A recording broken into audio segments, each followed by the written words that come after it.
Hi, everyone, and welcome to another episode of One Take because life has no rehearsals.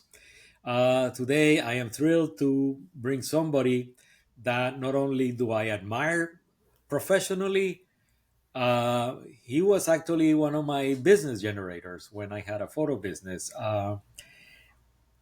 The thing that I most admire about Dave, it's one of those things where he never says, but Dave has worked a lot with companies or organizations like the Miami Lighthouse for the Blind, giving blind people a very solid foundation, a business foundation, something that they can actually make a living out of without resorting to charity or any social programs or whatever. He gives them skills that are really, really worth it.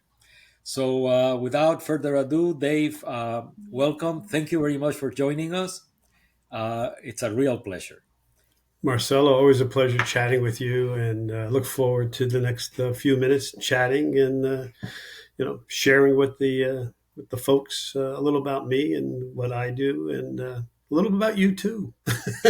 We'll see, man. As long as the FBI doesn't track me down, I'm fine. That's So, okay. we were talking about defining moments, and it's always those moments you never realize that they happen when they happen. It's always afterwards when you go like, Mhm. "Wow, Yep. that happened." Yep. Tell me. Yeah. So probably I'm going to say 40 plus years ago. It's really funny. When you're born and growing up, everybody knows the first three words that a baby speaks, right?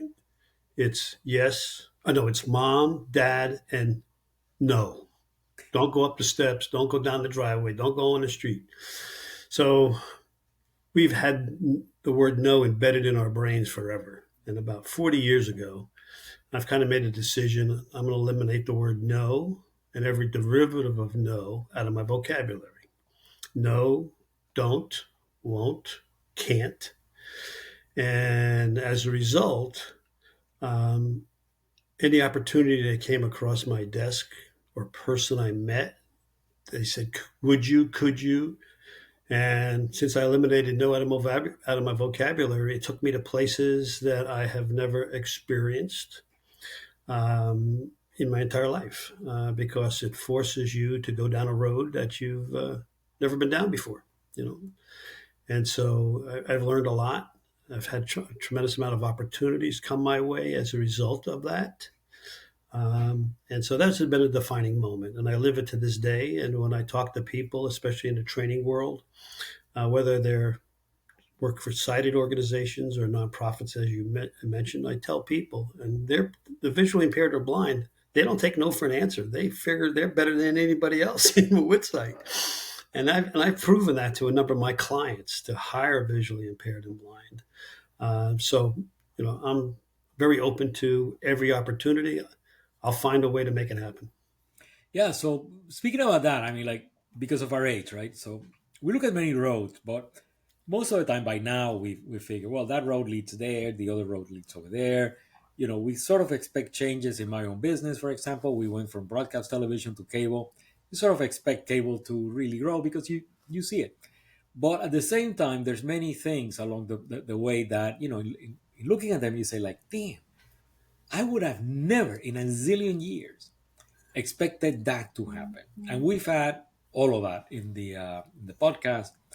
Yep. What is in your case? Because you live in a very, very I don't know, it's a very interesting industry where, like I tell people that you make customers in, with pricing, with the advertising, whatever, but invariably you lose them in customer service. Yep. It is probably the most important thing that you can do after a sale. So tell Right. me more about it. Well, again, companies spend a lot of money trying to find new clients, and they don't spend any amount of money to keeping the ones they got. It probably talks, from a marketing perspective, depending on the product or service, it costs the company anywhere from $250 to $500 to land a new client in order to buy their product. But from a customer service perspective and client retention, very little money is invested in existing customers. And so when there's a attrition for any particular reason, either delivery of lousy customer service or poor product offering, look what Boarhead just recently, Boarhead Meats, what's going through with them, with the one factory where they've had issues. Well, they're losing customers like crazy. I mean, Publix, where we are, I mean, they pulled all the boar's head things out of the deli section. I So saw that. sometimes Yeah. it's product, but sometimes it's the person you're dealing with on the phone. He said, "I've had enough," and so I've really tried to work with organizations and leadership in organizations to understand the importance of how you deliver impeccable customer service, which is a dying breed today. It's we've lost our way as far as delivering service. So, again, I try to do my best to give actual living examples. And one of the living examples I had, going way back, I'm talking 30 plus years ago, when my kids were toddlers. I lived in Ohio. We went to the supermarket, and it was Kroger at the time.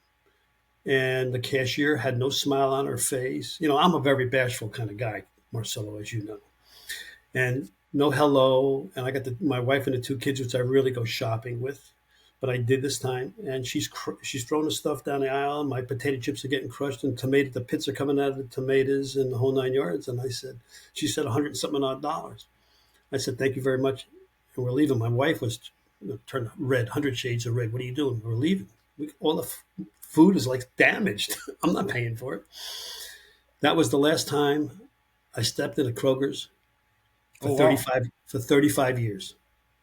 35 years, and never went back, because amazing. of the poor customers. Just during checkout. I worked hard for my money at the time, raising two kids and paying 100 and something odd dollars. Well, do the math. Just do Yeah, 125 bucks a week times 35 friggin' years. How much that company lost, yeah. right?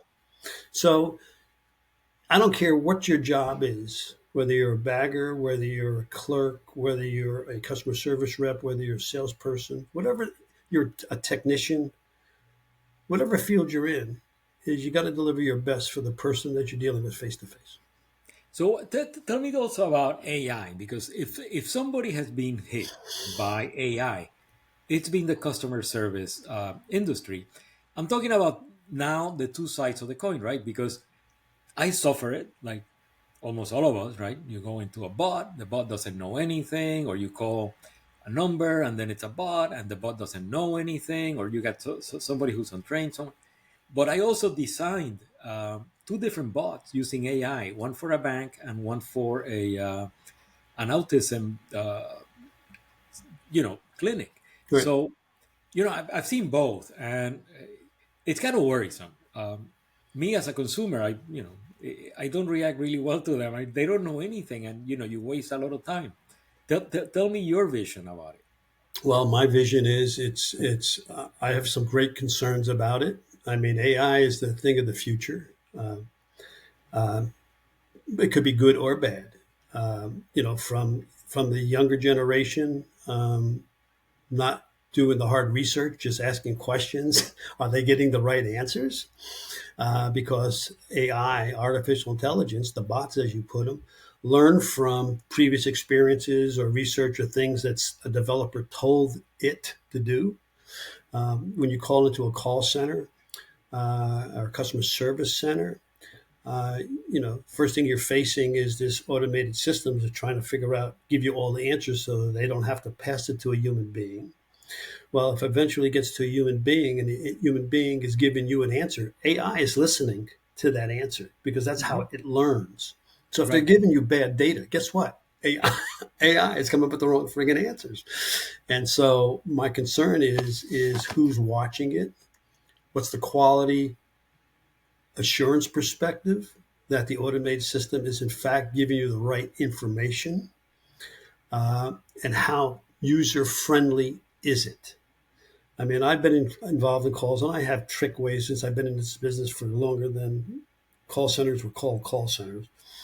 But when I'm faced with a situation where I think, and most people, it's got so sophisticated, many people think they're really talking to a human being because the conversation is very like we're speaking right now, but it's an AI bot, and it learned how to have that kind of conversation. But I have kind of come up with quick questions that the thing's not expecting, because now I figured out it is a bot in order to get me to a human being.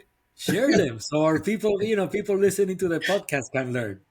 Which are some of those trick questions? Well, so last question.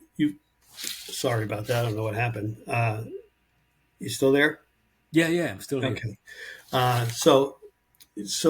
Typically they ask you all kinds of information to identify who you are. And they'll say, Of give you course. the last four digits of your social security number, or give you the last four digits of a credit card number, or, you know. So a lot of times I'll ask them, how do you make your marinara sauce? Oh, And the computer, I don't quite understand what you're saying. So I give them a different answer that I know has nothing to do with a number or something out of the norm. Um, and I didn't quite understand what you said. Let's try it one more time. Can you give me the last four digits of your social security number? How do you make marinara sauce? I'm sorry. Let me let me transfer you. So I make it fun. I make it fun because I have to learn in order when I talk to my clients, yes. how do you make your system better? That's Because great. I mean, like, there's no doubt in my mind that if somebody was really listening to that and that same question came up, the bot would say, "Oh, you called the wrong number. You want you want Chef George's phone number or something," But again, just to have everything I do, I try to create a fun environment, whether I'm working or whether I'm shopping or meeting people. Try to keep it light. and like the other part, which and I can't remember his name. We had drinks with him in Coconut Grove.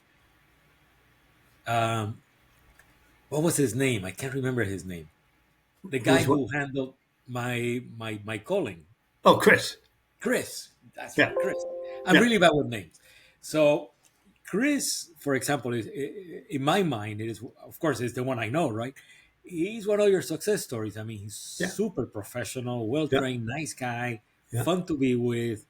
Um, Tell me more about how you cope with that uncertainty of the AI. Using training. How do you train your people? Yeah, it's a great question. So part of it is that they may end up working for companies who depend on that, but it doesn't remove your responsibility to learn as much as you can about a particular company or a product or service that you're responsible for delivering. Hmm. And so, part of it is, especially with the visually impaired and blind, because they're very challenged. Companies don't hire them because they don't think they can do anything because they're blind. And so I just kind of give them a good example of, you could be a leader without a supervisor title behind your name, but give examples.